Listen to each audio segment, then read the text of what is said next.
The scream tore through Ajiro before the rain even stopped. Oh, ancestors, Women rushed protect into us. Sade's hut The while child Ender is shook the coming sky now. above them. Watch. Outside, drummers who had gathered for celebration froze with their hands hanging over stretched animal skin. Push Inside now, the hut, push. Sade gripped the map Keep beneath her going, and breathe cried out through again. it. I You can't are do this. almost there. She gasped. You can, the midwife Push, said, my daughter. wiping sweat from her You forehead. must be strong. Breathe. One more Breathe push. deeply now. Outside, It is almost villagers over. waited with nervous excitement. In Ajiro, births were never ordinary. Every child came as twins. Always. No one remembered anything different. 2 cries, 2 babies, 2 shadows. That was how life had been for generations. Children were celebrated in matching beats. Psalms were sung in pairs. Even prayers were spoken 2 times before dawn. And tonight was supposed to be another celebration. But inside the hut, something had gone terribly wrong. The midwife reached forward. Then suddenly, she froze. Her eyes widened. Her hands began to tremble. Sade, exhausted and half-conscious, looked up weakly. Why are you quiet? She whispered. Where are my babies? The old woman did not answer. The room felt heavy. Then the newborn cried. Only once, the sound pierced the silence. 1 cry. Not 2. The midwife staggered backward. No. She muttered. Sade struggled to sit up. What is it? The old woman looked as though she had seen death itself. There is only 1 child. Outside, the rain continued falling. Then the hut door opened. The midwife stepped out, pale and shaking. The villagers crowded toward her. Well? One woman asked. Boy or girl? The midwife swallowed. There is only 1. The world seemed to stop. The drummers lowered their hands. No one spoke. An elder dropped his walking stick. A mother covered her mouth. Then whispers exploded like wildfire. Impossible. It cannot be. What kind of sign is this? At the edge of the gathering stood twin brothers, Taiwo and Kehinde. Though born moments apart, they could not have been more different. Taiwo stood quietly with folded arms, careful and reserved. Kehinde leaned forward, eyes sharp with curiosity. He watched fear spread through faces that should have been joyful. And that frightened him more than the announcement itself. One elder pushed through the crowd. Babajuan. His voice came out hard. Take everyone home. But someone protested. No. The villagers obeyed without argument. That alone unsettled Kehinde. In Ajiro, fear obeyed elders faster than respect did. As people dispersed, Kehinde looked toward the hut again. No songs. No celebration. No naming chants. Only silence. Beside him, Taiwo sighed. Come, he said. But Kehinde did not move. Why are they afraid? He asked. Taiwo avoided his eyes. You asked too many questions. That is not an answer. Taiwo lowered his voice. Brother, let it go. But why? It is still a child. And if the elders say something is wrong? Kehinde frowned. Since when did we stop thinking for ourselves? Taiwo looked uncomfortable. In Ajiro, some things are simply accepted. Kehinde stared toward Sade's hut. Accepted. He hated that word. Because he had heard it his entire life, when he asked why every child was born in pairs. Accepted. When he wondered why old people grew tense whenever he mentioned single births. Accepted. When his mother silenced his questions with nervous smiles. Accepted. But tonight felt different. Tonight, fear had slipped through the cracks. And Kehinde noticed. That evening, the village felt wrong. Usually, births brought dancing. Instead, doors closed early. Fires burned low. Voices became whispers. Inside his mother's hut, Kehinde sat while she prepared food. Taiwo remained near the doorway. Their mother refused to meet Kehinde's eyes. He finally spoke. Mother. She kept stirring. Yes. Have you ever seen a single child before? The spoon stopped moving. Taiwo muttered softly. Leave it alone. But Kehinde continued. Answer me. Their mother inhaled slowly. No. Not ever. No. That means this is the first. Her jaw tightened. You should not speak of it. Why? Because it is dangerous. His voice sharpened. A baby is dangerous. She faced him then. And the fear in her eyes startled him. Enough. Kehinde stood. No, mother. Everyone keeps saying enough, but nobody explains anything. Why was there no celebration? Why did Babajuan look terrified? Her hands shook. Some doors should stay closed. Who decided that? The village. He laughed bitterly. The village were the elders. Taiwo rose. That is enough. Kehinde looked between them. Then quietly asked. If I had been born alone, would you have feared me too? The room went silent. Their mother's face crumpled. Do not say such things. But answer me. Tears gathered in her eyes. I said enough. Kehinde walked out before she could stop him. The night air hit his face. Something felt unfinished. Wrong. As he moved through the village, he noticed shadows gathering near Sade's compound. His heartbeat quickened. 3 elders. Including Babajuwan. They carried lanterns. And wrapped in cloth. Something small. Kehinde ducked behind a tree. His breathing slowed. The elders moved carefully, speaking in hushed voices. This should never have happened, one muttered. We cannot risk imbalance, another said. Babajuwan's voice came low and firm. The village survived because our fathers obeyed. We will obey too. Kehinde's stomach tightened. They were carrying the baby. His pulse hammered in his ears. The elders moved toward the western path leading away from the homes. Not toward the healer. Not toward protection. Away. Kehinde followed. His sandals pressed silently against wet earth. He stayed behind bushes and trees as they crossed the sleeping village. The wrapped bundle shifted. Then, a weak cry escaped. The sound nearly stopped his heart. The baby was alive. One elder hesitated. We should not do this. Babajuwan stopped walking. And if balance breaks? The man swallowed. But it is still a child, and how many children will die if the blessing leads us? Babajuwan snapped. Did you not hear our father's stories? The man fell silent.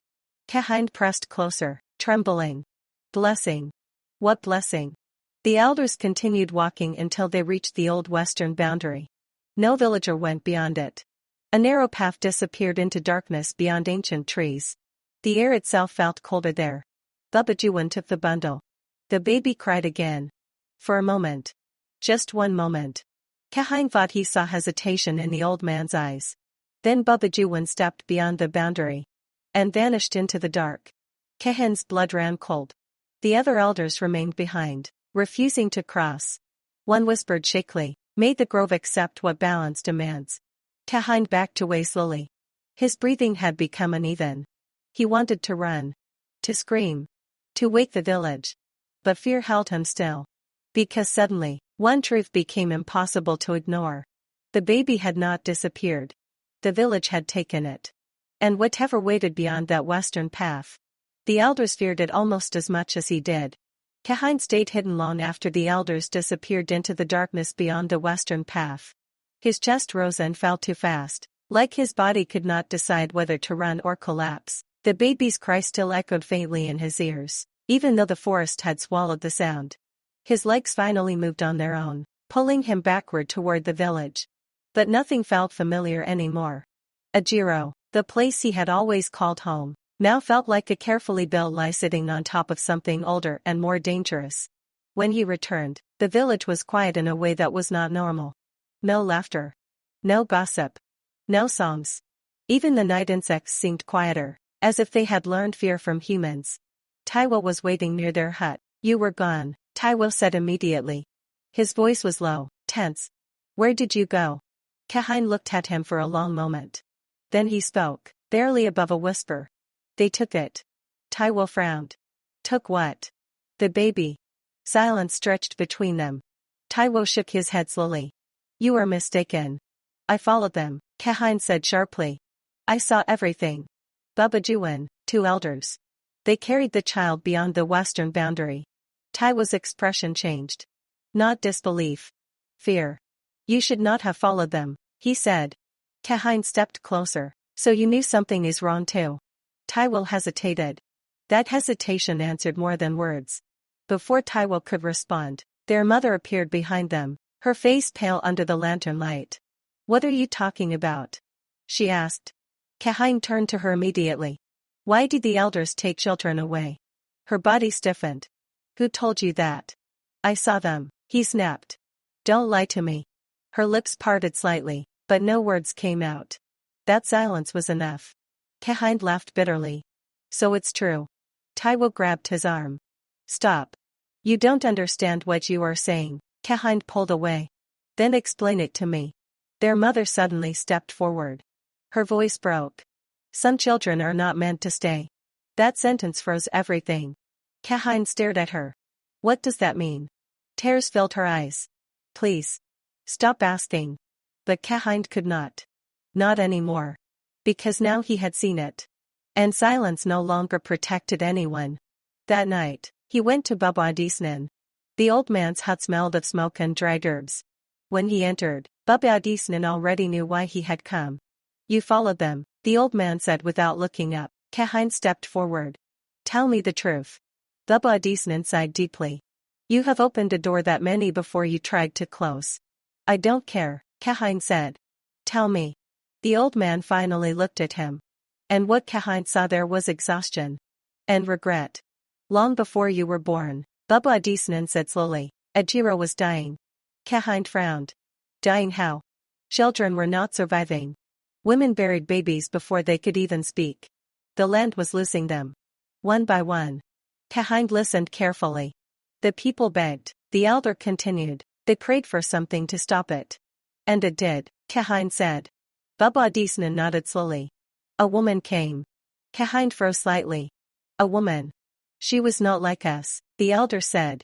She did not speak like us. She did not age like us. But she listened. Kehinde leaned closer. And she gave us abundance, Baba Adisnan continued. Twins. 2 lives where there was once one. Survival doubled. Kehinde's voice dropped. That is why we only have twins. Yes. But the baby I saw. Baba Adisnan closed his eyes. That is what happens when balance tries to return. Kehinde shook his head. No. That is not balance. That is killing. The elder's voice grew heavier. We did not choose to start it. But we chose to keep it. Kehinde went still. What? Baba Adisnan looked directly at him now. The first time a single child was born after the blessing. The village panicked. They believed it meant the gift was breaking. Kehinde whispered, so they removed it. The elder nodded slowly. And we kept doing it. Silence swallowed the room. Kehinde stepped back like the ground had shifted under him. So the elders have been taking them all this time. Baba Adisnan did not answer. He did not need to. Kehinde turned sharply and walked out into the night again. But this time, he was not confused. He was angry. The forest felt different when he returned alone. No hesitation, no fear slowing his steps. He followed the western path again. Deeper this time. Far beyond where he had stopped before.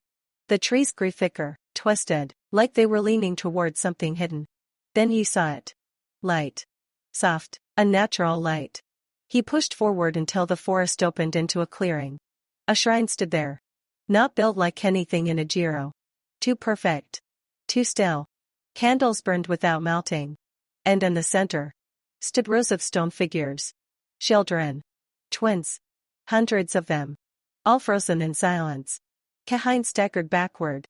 What is this place? He whispered, you should not have come back. The voice came from behind him. Slow. Calm. Female. He turned. And saw her. The woman of the grove. She did not move closer. She simply watched him, as if she had been waiting longer than time itself. Kehinde's voice shook. What is this? Her eyes moved toward the statues. They are memory, she said. Memory. He repeated angrily. They are children. She nodded once. Yes. All born from the same hope. Kehinde stepped forward. Hope doesn't look like this. The air shifted slightly. The woman's expression did not change. Your village begged for life, she said. And life answered in abundance. Kehinde shook his head. No. You don't get to justify this. I did not choose how they used the gift, she replied softly. He froze. The words hit harder than he expected. Behind him, the statues seemed to watch. The woman continued. When abundance came, fear followed. And fear always demands control. Kehinde's voice broke. So you're saying they are the ones killing children? She looked at him directly. I am saying, she replied, that they chose order over truth. Silence fell between them, then she turned slightly. At the center of the shrine sat a glowing calabash. It pulsed faintly, like a heartbeat. This holds the covenant, she said. Kehinde stared at it. And if I break it? He asked. The woman's voice lowered. Then balance returns. And the children? Her silence answered before she did. Kehinde clenched his fists. So either I leave things the way they are. Or I risk everything changing. Yes. His breathing became heavier. Behind him, he could almost hear Sade crying. The baby's cry. His mother's silence. Taiwo's fear. All of it pressing into him at once. The woman spoke one last time. Some blessings are held together by sacrifice. If you break them, you do not control what survives. Kehinde stepped toward the calabash. His hand trembled. The entire shrine seemed to hold its breath. The woman of the grove did not stop him. She only said quietly, then choose. Kehinde grabbed the calabash. For a moment, everything in him hesitated. Then he lifted it higher. And smashed it against the stone floor. The sound was not just loud. It felt like the world itself cracked open. The candles flared. The statues trembled. And somewhere far away, in Ajiro, a newborn child cried once. Alone. Then again. Not alone anymore. And the forest began to scream.